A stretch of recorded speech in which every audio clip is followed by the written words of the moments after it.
following the announcement.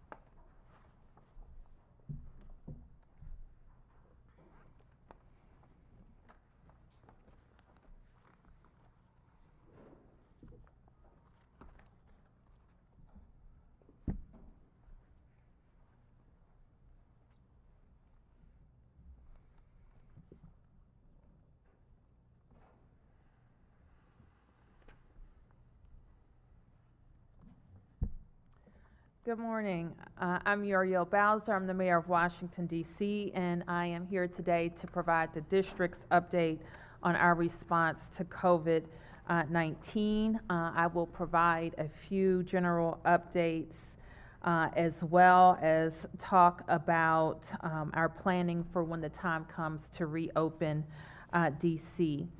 We report daily on cases in the district, and this morning we reported 155 new cases of COVID-19, bringing our total to 3,361 positive cases, and we report that a total of 139 Washingtonians have succumbed to the disease. Last week, we know that the White House released guidance around what it takes for cities and states to reopen, and we have looked at this guidance and, as I have stated previously, believe that it is a good framework and in line with what we are looking at locally. And so today I want to share some information with residents and businesses about the criteria we are considering when to reopen and what we're doing to plan for that. Dr. Nesbitt has discussed previously that our thinking is in line with the White House guidance, but there are a few things we need to see before lifting restrictions. And first, that is to observe a consistent downward trend of new cases over a 2-week period.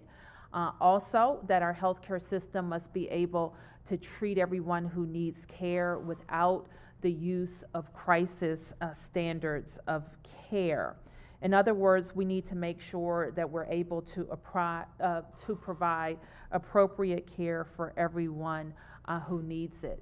We all know that our community has made too many sacrifices to move forward too quickly or in a way that doesn't prioritize the health and safety of our residents. So we will be deliberate and strategic in our plans to reopen. In addition to meeting this gating criteria, we also know that any effective response and reopening will require widespread contact tracing abilities in order to control and contain the virus. So we need to know who has it and who has been exposed to it. Today, DC Health has a team of about 65 contact tracers, and we are in the process of building that team to over 200 contact tracers.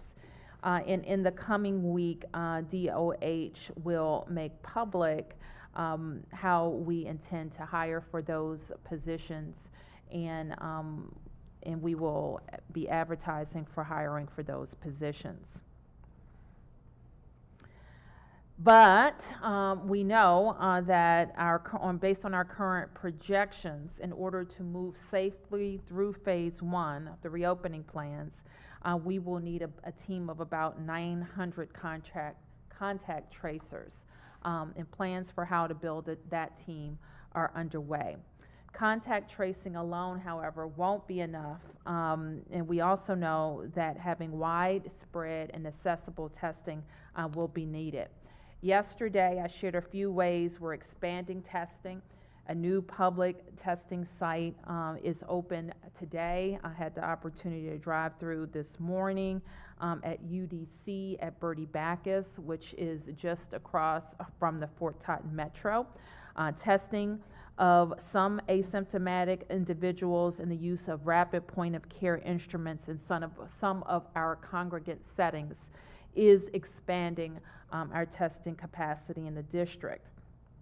DC Health has also looked at the collective testing capacity of sites across the city. And right now, combined with public and private testing, we have enough platforms to run 3,700 tests per day. And just yesterday, we learned that our public health lab will receive a new instrument that will double our capacity. So we're pleased to share that news. So now that work continues, we want to make sure that we're able to take full advantage of that capacity. And that means continuing to call on the federal government to support cities and states with procuring all of the resources that we need to conduct massive and widespread testing.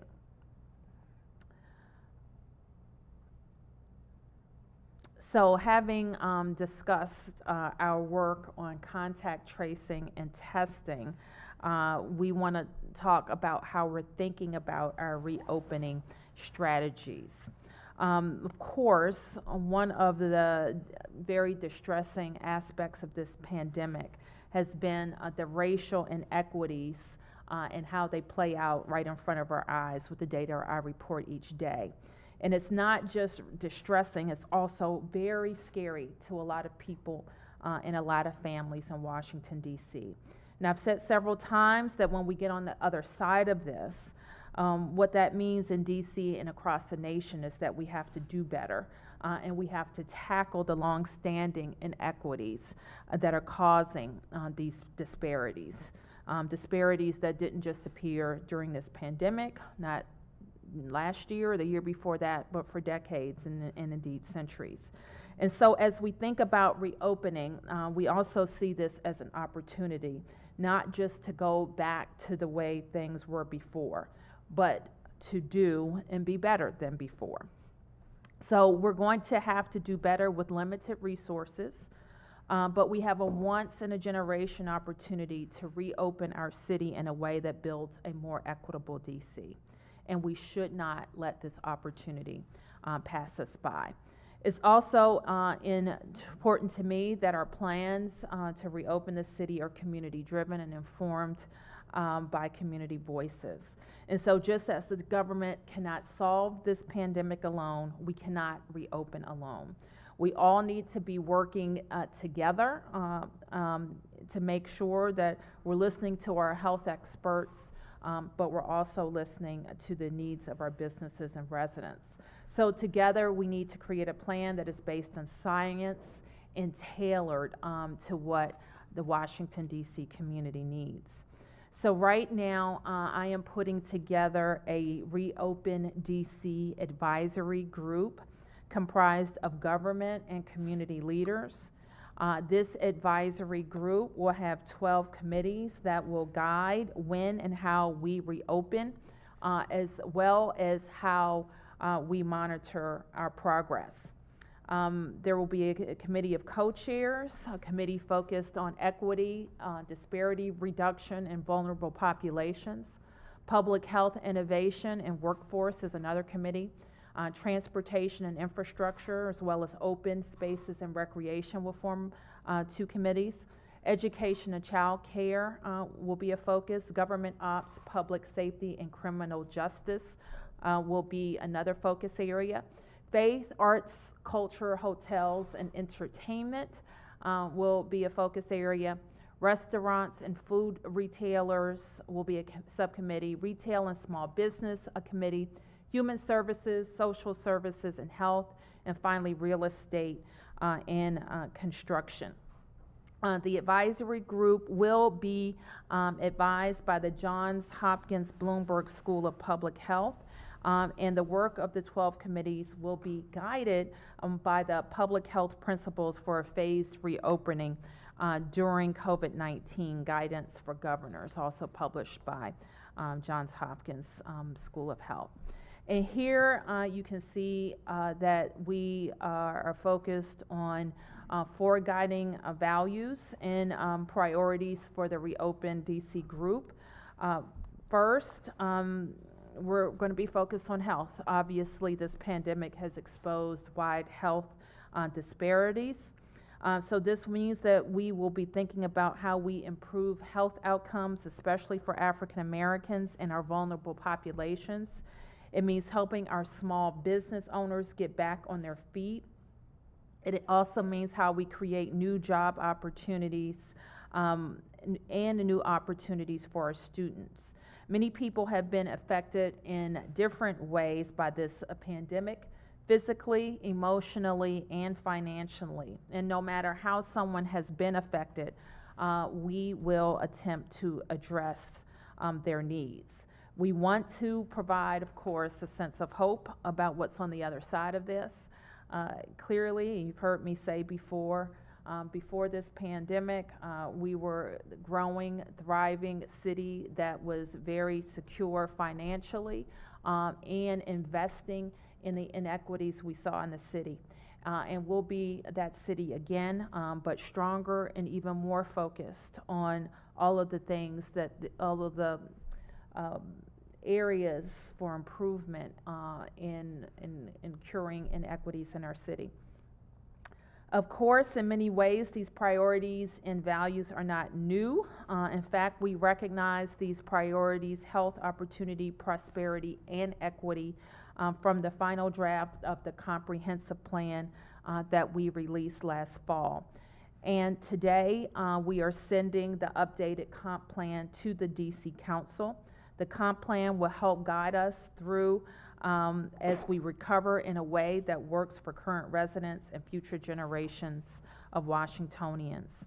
So I know Washingtonians, like I am, are eager to get on the other side of this, and we have to keep working together to flatten the curve. I just commented to my team before we came in here, as I was coming here. It seemed like I saw more people moving around, more people driving, more people going from place to place. And I want to remind everybody very clearly that we are in a stay-at-home posture in Washington, D.C. until at least May 15th. You should only be going out for essential work, exercise, food, or medicine. And then you should be going back home and staying home. So I just want to remind everybody that our orders to wear masks on those essential trips is not a replacement for staying at home. So let us, while we know that things could be worse in the district, we want to save as many lives as possible, and we do that by staying home. So with that, we have time for a few questions today. We do have a hard stop, and so I'll start with Sam. Mayor, so do you see this happening all at once, or do you see this gradually in stages? I mean, do I see what happening? The reopening of the city. I know you have a list of groups, but you think the city is going to sort of reopen like that, or is it going to be like in various? Well, I refer to phases of opening that have been widely discussed. I've also talked about how we still have to get to phase one, and we can go back to the slide that talks about several of the criteria that are needed to get there. And if your question is, do I think every business will open on the same day? While I don't want to get ahead of the work of our medical team or the team that's going to be looking at this in detail, I don't think that we're going to have a light switch and everything goes back as normal. Do you have any prediction as to when this might start to happen? That's my prediction. When we observe a consistent downward trend in cases, when our hospital capacity can operate in a normal fashion, and when we are very confident, which we are gaining confidence in testing and tracing capacities in the district. June, July, August. Okay. Next question. Yes. I'm looking at your today. DC Health has about 65 contract tracers, and about 70% of confirmed cases have been traced. Can Dr. Nesbitt or even Dr. Smith give us some kind of an analysis as to what are the contract tracers finding? Are we seeing hotspots? Like, are these around these long-term health facilities? Are these people from around the jail, from St. Eves, or in a certain neighborhood? Let me turn to Dr. Nesbitt. Sure. Thank you so much for the question. What we have been focused on with our contact tracing at this point is our high priority populations, and which are the ones that you've outlined. So our congregate settings, our high-risk populations, especially those who are seniors and individuals, some individuals with chronic health conditions. And we are beginning to see some of the cases cluster around our long-term care facilities and our immediate care facilities and our congregate settings, including some of our homeless shelters. We have decided to focus on those populations because of the risk of transmission in those types of settings. And while we are in mitigation, remember, we talked a lot about being in containment, in mitigation, and then transitioning into containment again. It is not necessarily of great benefit to contact trace every single case because it's difficult to identify the source of exposure for those of us who are moving around in the community, who it would be impractical to say that our exposure or the reason for our coronavirus or COVID-19 is because we were with X person or in X venue, because we have such widespread community transmission. For individuals who are in congregate environments or who are in long-term care facilities or who are in healthcare settings, we prioritize contact tracing those individuals because we can cohort them, which means to move them into certain environments where they don't spread to people who are currently negative. And that's why we focus on those populations.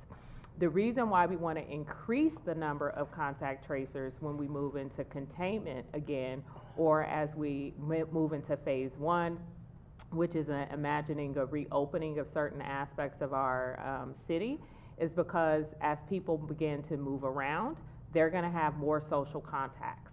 And as they have more social contacts, we're going to need to touch more people. Based on our experience, when we were in containment before, each individual produces approximately 8 contacts that will need to be interviewed in depth. And so that's the kind of work that a contact tracer does. You'll see there, once a person is tested as COVID positive, we have to identify who they are. We isolate them immediately, which means to take a sick person, a person who is diagnosed with the infection, remove them from their environment, put them in an environment where they are not in contact with any other person. We then trace them, which is an in-depth interview that asks all of the things that they've done for the 14-day for the period preceding their time when they're suspected to be infectious, which we now know can be 2 days prior to when they were showing signs and symptoms of infection. That's the trace.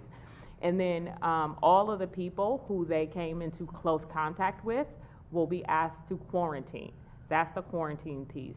And then we connect them to all of the support services that they may need while they are separated. So not just the person in isolation, but all of the people who are then being quarantined. When you say congregate settings, what do you mean? So congregate settings are group environments where a lot of people live. So you don't tend to think about apartment buildings and condominiums as congregate settings because people have private dwellings. While there may be shared space like community rooms and gyms and pools in those buildings, everybody tends to have a private dwelling with their own bedroom, their own bathroom. Congregate settings are more like low barrier shelters or emergency shelters, long-term care facilities where individuals may share bedrooms or receive intimate services like nursing services from staff who are providing services to multiple people. Detention centers are congregate settings. Though hospitals tend to be congregate settings. Anytime people are sharing, bathrooms, dining halls, things of that nature.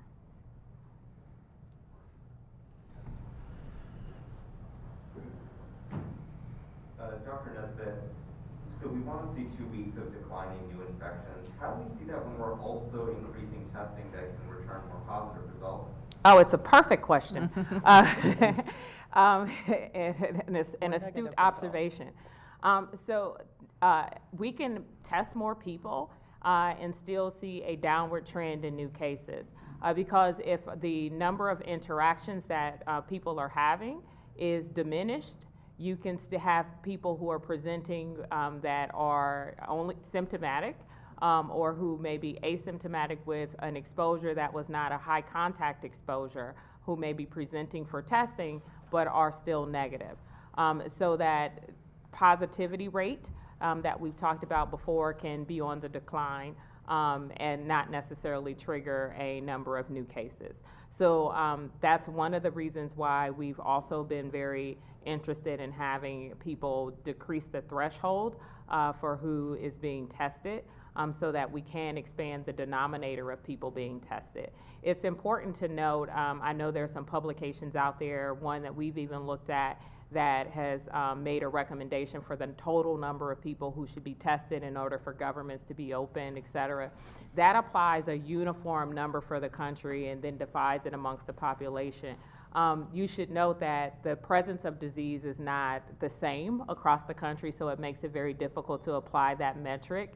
But even if you were to do that, the number that's used in that study is not our current number of tests that's happening in the district. We're more, if you just look at district residents, we're more around 400 people tests a day. If you look at the total number of tests that are given in the district, it's almost close to 600 on average every day from early March until now. And so even with that, we have a positivity rate at around 20%. We want to have that positivity rate go down to around 10% to be able to have a good indicator of where we are. But again, it's more important to focus on the target populations, the people who are more at risk for infection, who've had an exposure to infection when you're using diagnostic tests that test for current infection. I think I understand that. So the point is that even if we're seeing the number of overall infections going up, if we're having drastically new testing and fewer, and you have a smaller share of people being tested, testing positive, that shows we're in a good. You can look for proportionality, right? Mm-hmm. So that's the thing to be looking for, proportionality. So it's like you can continue to look at that positive rate of positivity. If the denominator and the numerator get bigger at the same time, your rate of positivity still being the same. Should stay the same, right? Now, if we have more people getting tested, but not as many of them being positive, then our rate of positivity will go down. Mayor Bowser, can you expand on what you meant when you said we have a once-in-a-generation opportunity to reopen our city in a way that builds a more equitable DC? Yes, I think that we are going to look across all of the different committees that I mentioned, but also the guiding principles that I talked about, health, how we have more equitable health outcomes, more opportunities for individuals and families, looking at the prosperity of our city, how we get it back and how we make it more equitable. But also looking at some of the real inequities in jobs, in housing, in education that have also been exposed. Yes? Could you talk a little bit about, it sounds like you're going to be hiring more than 800 people to do the contact tracing force. Can you tell us who those people, who you're looking for, and where they might come from, and if somebody wants to apply? We haven't made a job announcement, and we will. I think we're talking about directly hiring up to 200 from the Department of Health, and then Dr. Nesbitt and her team are working on a strategy to get to the other 700. So you want to say a little bit more about? Sure. This will be individuals with a wide range of skill sets. But some of the positions will be entry level. So if you're familiar with the concept of community health workers, who are people who are peers, who are individuals from the community who have the ability to be able to conduct some of these interviews, we can provide just-in-time training to help them understand what the script looks like when we're conducting the interviews. Then we'll have some people who have more public health background, public health skills. There are bachelor's degrees in public health, there are master's degrees in public health, and so we'll be looking for people who have that type of skill set. Those will be individuals who are looking to be hired by the Department of Health, or individuals who are currently students at the undergraduate level, graduate level from some of our schools and programs of public health in the district and across the region, who have been in contact with us about working very closely with us. So that's another source to expand our workforce. And then we have the opportunity to do more recruitment, as we have had over 6,000 people from the Medical Reserve Corps who are not clinicians can add to this workforce as well. So as the number of individuals that we hire increases, some of the positions will be frontline entry level, some of the positions will be at the supervisory level, and then we will deploy them accordingly. Many of them will be conducting the interviews. Some of them will be doing outreach and inreach into communities to have them socialize to what the process is, the importance of being responsive to the government when we're asking these questions, because it's the best way to reduce transmission. And then some of them will have roles around ensuring the adequacy and accuracy of the data entry and making sure that we are having successful attempts at reaching people. So we will outreach to people who have been a contact or who are a case using a number of methods. Direct phone calls, mails, emails. We may have to actually do some home visits, and we're definitely going to have an overlay of technology with some of this. Mayor Bowser, do you have a timeline on your committees to reopen the task force that you're putting together? Have you named anybody or talked to anybody about being those co-chairs? Sure, we're working very hard right now, Mark, to populate all of our committees. Their time frame will be short, and we will be able to have a schedule and other engagement opportunities posted shortly. And we're going to ask them to turn around some recommendations to us in May.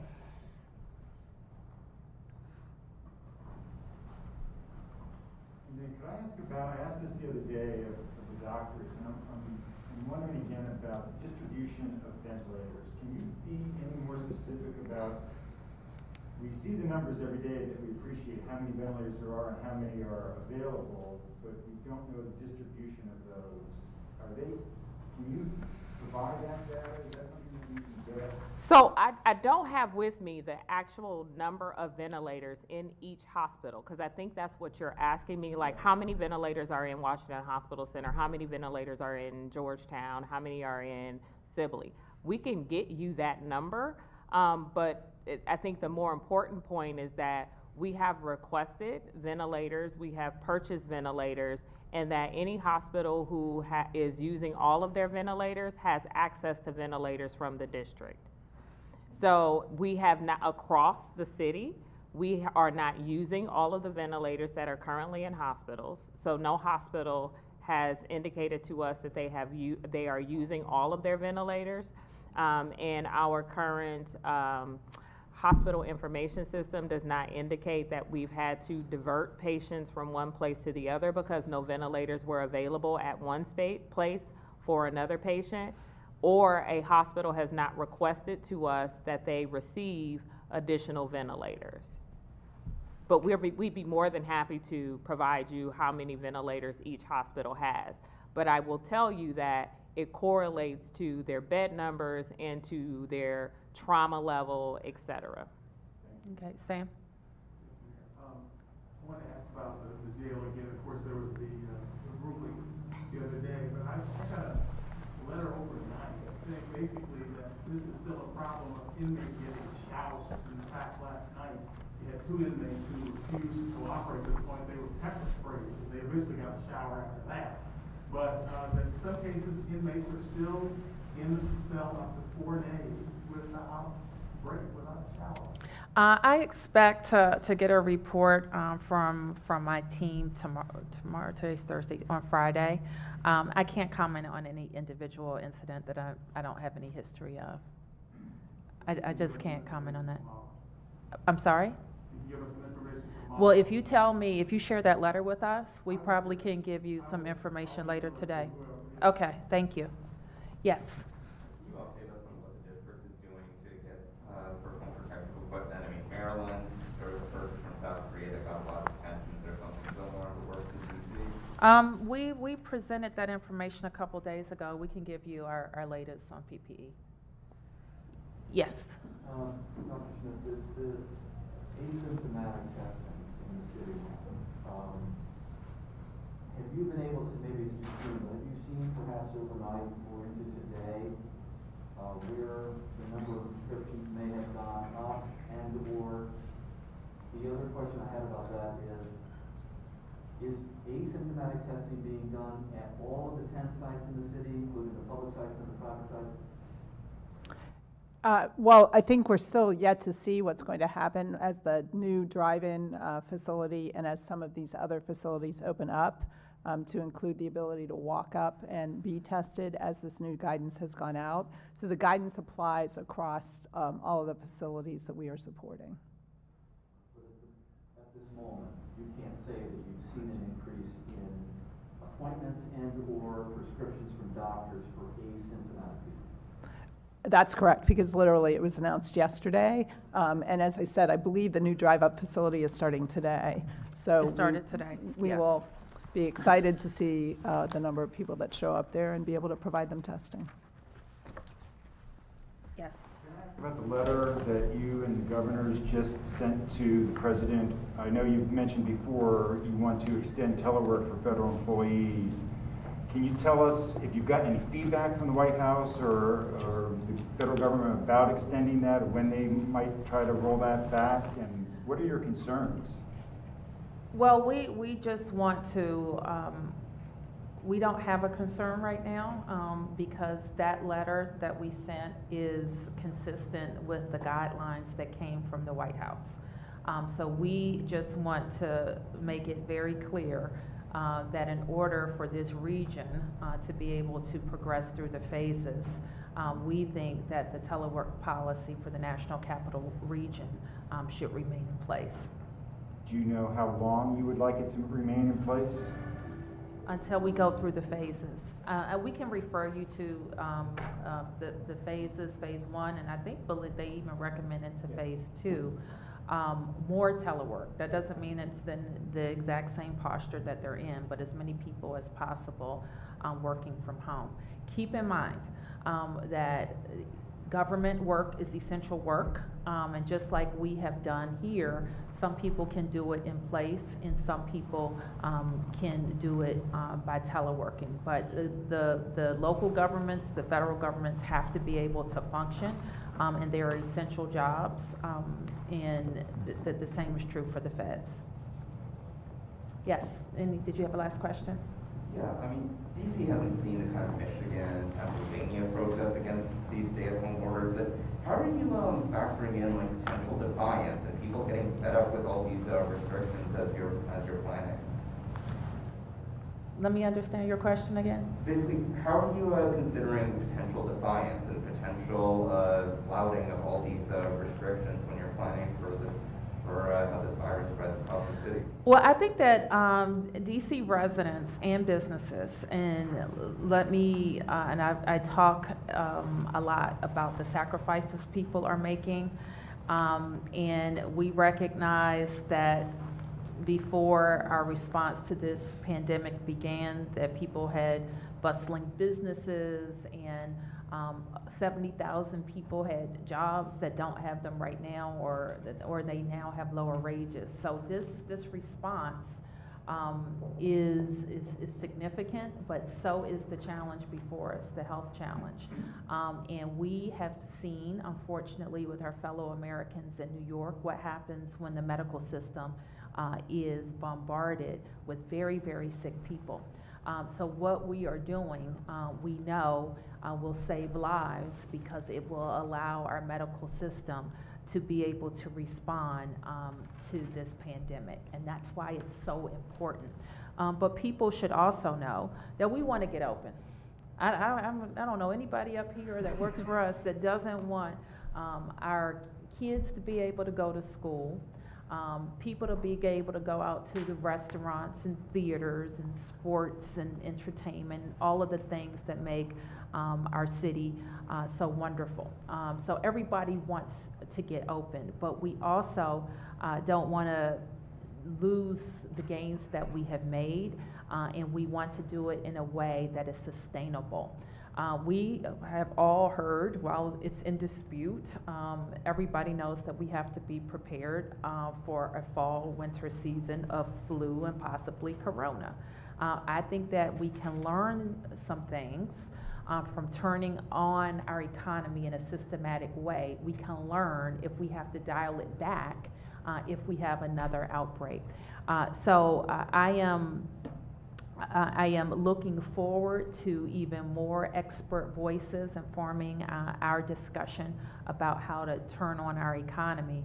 But I have to say that DC residents have been very supportive of doing what it takes to save lives in our city, and also supportive of our approach to taking in information from our medical and science folks, but also everybody who is on the ground with businesses and lost jobs. We're also seeing more voices nationally that are saying, you know what, it's okay to sacrifice lives, hundreds of thousands of lives, it means saving the economy. What do you think when you hear this kind of rhetoric? I don't agree with that. I mean, it's shocking in some ways. This is you know, what I would say to folks who say, you know, those people are old, they're gonna die anyway. And that's just not the America that I believe in. I believe in a country like ours, that we should be able to do the testing, do the isolating, produce the materials, all of the things that it takes to respond to a pandemic such as this. We have what it takes to respond, and we have to not only live up to our values, but to the ingenuity and spirit of America in responding to this crisis. So we are going to do everything that we can to save vulnerable populations in Washington, D.C., and we're going to do everything that we can to make sure that those folks aren't as vulnerable if we are hit with another crisis like this or some other crisis. Okay. All right. I have one question on the phone. Tom? Yes, thank you, Mayor. Thank you for taking our calls. The Board of Elections today said it's having some problems with email requests for absentee ballots. Are you confident that the board has the staff and the technology to do a massive mail-in election? And when will there be a sustained public service announcement campaign to educate voters on the complicated three-step process where you have to ask for a ballot, get the ballot, and return the ballot for the June primary? Well, I wasn't aware that it was complicated, or I haven't been made aware of any problems with their email. The board, of course, Tom, as you know, is an independent board, and I have invited them here a couple of times to make clear their plans. I have also assigned a couple of members of my cabinet to work with them on space and volunteers. And we will offer them other cabinet assistance to make sure that they have what they need. Thank you. All right, thank you, everybody.